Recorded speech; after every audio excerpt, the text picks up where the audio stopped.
ನಮ್ಮ ಉತ್ತರ ಕರ್ನಾಟಕ ಇನ್ನೂ 50 ವರ್ಷಗಳ ಹಿಂದೆ ಐತಿ. ನಮ್ಮ ಜನ ಸ್ವಂತ ಊರ್ ಬಿಟ್ಟು ಬೆಂಗಳೂರು ಮಂಗಳೂರು ಅಂತ ಕೆಲಸ ಹುಡ್ಕೊಂಡು ಹೋಗೋ ಪರಿಸ್ಥಿತಿ ಬಂದೈತಿ. ಇದಕ್ಕೆ ಮೊದಲನೇ ಕಾರಣ ಏನು ಅಂದ್ರೆ ಇಲ್ಲಿನ ರಾಜಕಾರಣ. ಕೆಲವರು ಹೇಳ್ತಾರ ಉತ್ತರ ಕರ್ನಾಟಕವನ್ನ ಪ್ರತ್ಯೇಕ ರಾಜ್ಯವನ್ನಾಗಿ ಮಾಡಬೇಕು, ಉತ್ತರ ಕರ್ನಾಟಕದ ಟ್ಯಾಕ್ಸ್ ಹಣವನ್ನೆಲ್ಲ ದಕ್ಷಿಣ ಕರ್ನಾಟಕದ ಅಭಿವೃದ್ಧಿಗೆ ಸುರಿತಾ ಇದ್ದಾರೆ ಅಂತ ವಾದ ಮಾಡ್ತಾರ. ಅವ್ರಿಗೆಲ್ಲ ಒಂದು ಮಾಹಿತಿನ ತಿಳಿಸ್ಕೊಡಕ್ ಇಷ್ಟಪಡ್ತೀನಿ. ನಮ್ಮ ಕರ್ನಾಟಕವನ್ನ 4 ವಿಭಾಗಗಳಾಗಿ ಮಾಡ್ಯಾರ.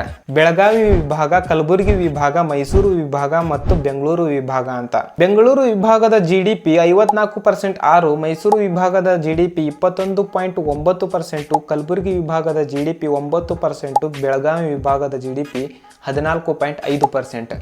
ಹಾಗಾದ್ರೆ ಇಷ್ಟು ವ್ಯತ್ಯಾಸ ಯಾಕೆ ಬಂತು? ನಮ್ ಜನ ಹೆಂಗಂದ್ರೆ ಯಾವ್ದಾದ್ರು ಒಂದು ಪಕ್ಷಕ್ಕೆ ಸಪೋರ್ಟ್ ಮಾಡ್ತಾ ಇದ್ರೆ ಅವ್ರು ಒಳ್ಳೇದ್ ಮಾಡಿದ್ರು ಜೈ ಅಂತಾರ, ಕೆಟ್ಟದ್ ಮಾಡಿದ್ರು ಜೈ ಅಂತಾರ. ಅವ್ರು ಇವ್ರಿಗೆ ಯಾಕೆ ಸಪೋರ್ಟ್ ಮಾಡ್ತಾ ಇದಾರೆ ಅಂತ ಅವ್ರಿಗೆ ಗೊತ್ತಿರಲ್ಲ. ಅವ್ರ ಮನ್ಯಾಗ ಮೊದ್ಲಿನಿಂದ ಯಾವ ಪಕ್ಷಕ್ಕೆ ಸಪೋರ್ಟ್ ಮಾಡ್ತಿದ್ರು ಇವರು ಕೂಡ ಅದೇ ಪಕ್ಷಕ್ಕೆ ಜೈ ಅಂದ್ರೆ ಇನ್ನೆಲ್ಲಿ ಅಭಿವೃದ್ಧಿ ಕಾಣಬೇಕು? 2025-26 ಜಿಲ್ಲಾವಾರು ಹಂಚಿಕೆ ಒಳಗ ಬೆಂಗಳೂರು ವಿಭಾಗಕ್ಕೆ 12,193 ಕೋಟಿ, ಮೈಸೂರು ವಿಭಾಗಕ್ಕೆ 8,742 ಕೋಟಿ, ಕಲಬುರಗಿ ವಿಭಾಗಕ್ಕೆ 8,710 ಕೋಟಿ, ಬೆಳಗಾವಿ ವಿಭಾಗಕ್ಕೆ 12,239 ಕೋಟಿ ಹಂಚಿಕೆಯನ್ನ ಮಾಡಲಾಗೈತಿ. ಮೈಸೂರು ವಿಭಾಗಕ್ಕಿಂತ ಕಲಬುರಗಿ ವಿಭಾಗಕ್ಕೆ ಕಡಿಮೆ ಹಂಚಿಕೆ ಆದ್ರೂ ಅಷ್ಟೊಂದು ವ್ಯತ್ಯಾಸ ಇಲ್ಲ. ಆದ್ರೆ ಬೆಂಗಳೂರಿಗಿಂತ ಬೆಳಗಾವಿ ವಿಭಾಗಕ್ಕೆ ಜಾಸ್ತಿನೇ ಐತಿ.